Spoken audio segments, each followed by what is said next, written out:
નમસ્કાર વિદ્યાર્થી મિત્રો, મારી યુટ્યુબ ચેનલ સંજય પટેલમાં આપ સૌનું હાર્દિક સ્વાગત છે.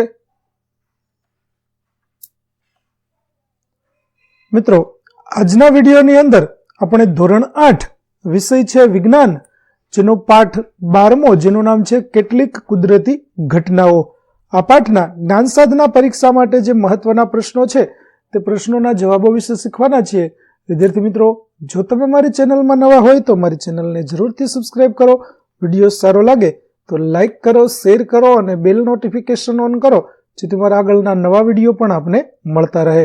તેમજ વિદ્યાર્થી મિત્રો, આ ચેનલ ઉપર આપણે ધોરણ 8 તમામ વિષયના જ્ઞાન સાધના સોલ્યુશન, જ્ઞાન સાધના પરીક્ષા માટે જે મહત્વના પ્રશ્નો છે તે દરેક વિષયના વિડીયો છે તે મળતા રહેશે, તો ચેનલને જરૂરથી સબસ્ક્રાઇબ કરજો.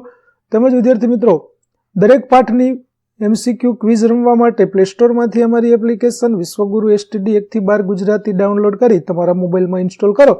જે તમે શરૂ કરશો તો તમને આ પ્રકારે જોવા મળશે, જેમાં જ્ઞાન સાધનાની અંદર તમને ધોરણ બતાવશે, ધોરણ 8 પસંદ કરશો એટલે તેના વિષય બતાવશે, વિષય પસંદ કરશો એટલે તેમાં તમને પાઠ જોવા મળશે.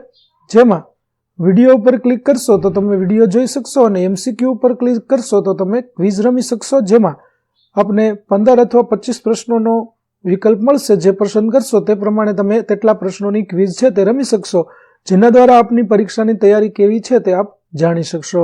તો આશા રાખું છું અમારી એપ્લિકેશન આપ સૌને ગમશે. જરૂરથી ડાઉનલોડ કરજો મિત્રો. તો ચાલો મિત્રો, હવે શરૂ કરીએ પાઠ 12મો. પ્રશ્ન 1 છે, અસમાન વીજભાર વચ્ચે શું જોવા મળે છે? તો અસમાન વીજભાર હોય તો તેમાં આપણને જોવા મળશે એકબીજાને આકર્ષે છે, કારણ કે અસમાન વીજભાર વચ્ચે આકર્ષણ થાય છે.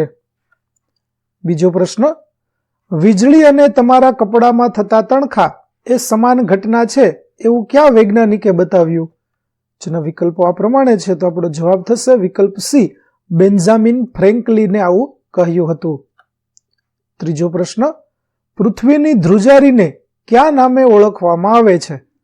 તો પૃથ્વીની ધ્રુજારી છે તેને વિદ્યાર્થી મિત્રો આપણે ભૂકંપ તરીકે ઓળખીએ છીએ, માટે આપણો જવાબ થશે વિકલ્પ C, ભૂકંપ.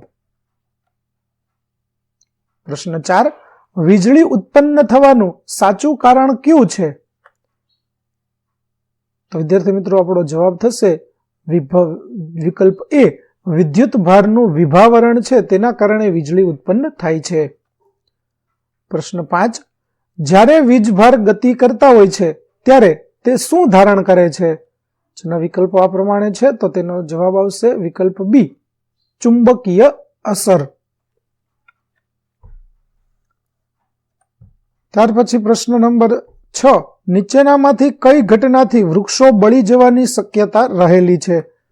તો આપેલા વિકલ્પો છે તેમાંથી જો વીજળી પડશે તો વૃક્ષો છે તે બળી જશે.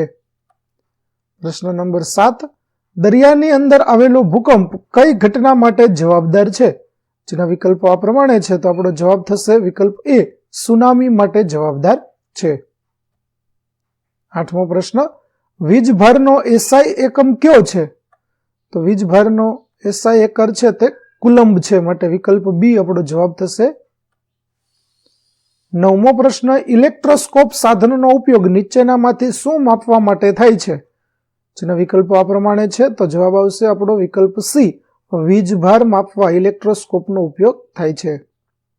10મો પ્રશ્ન, સમાન વીજભાર ધરાવતા બે પદાર્થોને એકબીજાની નજીક લાવતા શું જોવા મળે છે? તો તેના વિકલ્પો આ પ્રમાણે છે, તો તેનો જવાબ આવશે વિકલ્પ A, એકબીજાને અપાકર્ષે છે. જેવું વિદ્યાર્થી મિત્રો ચુંબકની અંદર થાય છે તે જ પ્રકારે વીજભારની અંદર પણ જોવા મળે છે.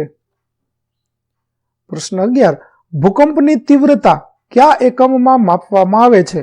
તો ભૂકંપની તીવ્રતા છે તે વિદ્યાર્થી મિત્રો રિક્ટર સ્કેલની અંદર મપાય છે, માટે આપણો જવાબ થશે વિકલ્પ B, રિક્ટર.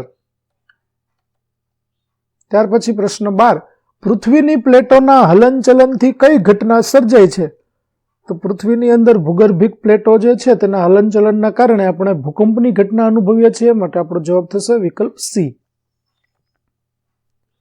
પ્રશ્ન 13, સૌ પ્રથમ વીજળી વાહકો કયા વૈજ્ઞાનિકે સ્થાપિત કર્યા હતા? જેના વિકલ્પો આ પ્રમાણે છે, તો આપણો જવાબ થશે વિકલ્પ D, બેન્જામિન ફ્રેન્કલિન.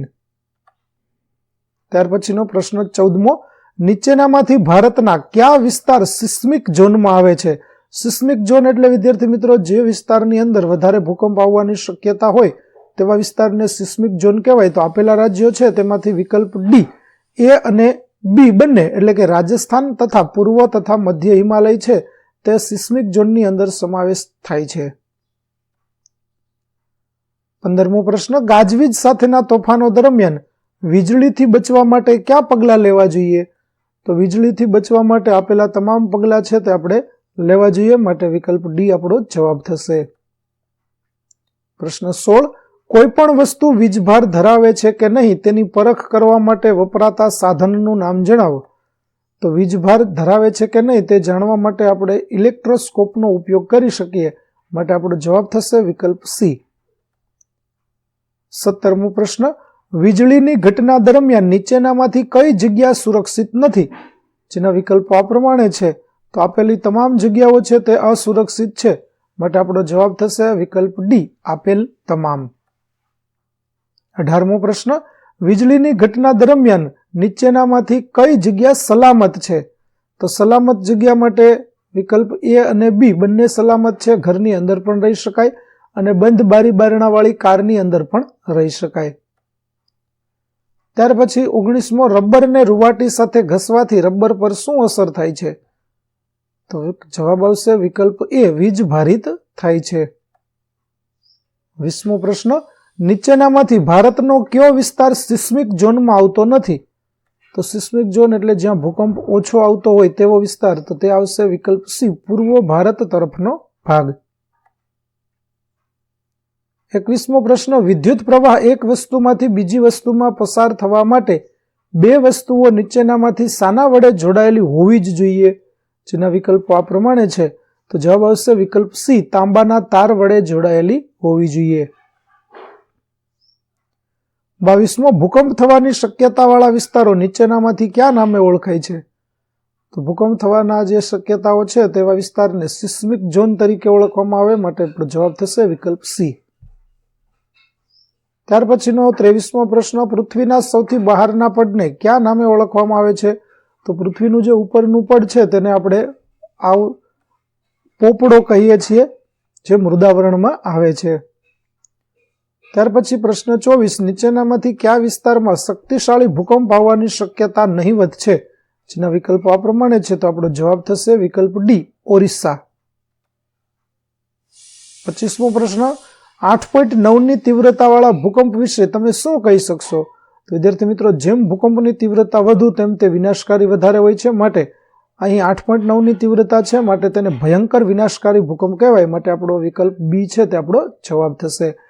તો વિદ્યાર્થી મિત્રો, અહીં આપણું પાઠ 12 કેટલીક કુદરતી ઘટનાઓના જ્ઞાન સાધના પરીક્ષા માટે ઉપયોગી જે પ્રશ્નો હતા તે પ્રશ્નો અને તેના જવાબો છે તે પૂરા થાય છે. આગળના પાઠના પ્રશ્નો અને તેના જવાબો મેળવવા માટે મારી ચેનલને જરૂરથી સબસ્ક્રાઇબ કરો.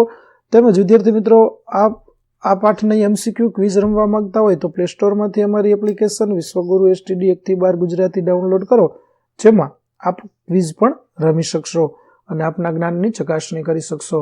તો આશા રાખું છું અમારી એપ્લિકેશન પણ આપને ગમશે. તમારા મિત્રો સાથે પણ શેર કરજો. ફરી મળીશું નવા વિડીયો સાથે. ત્યાં સુધી આવજો.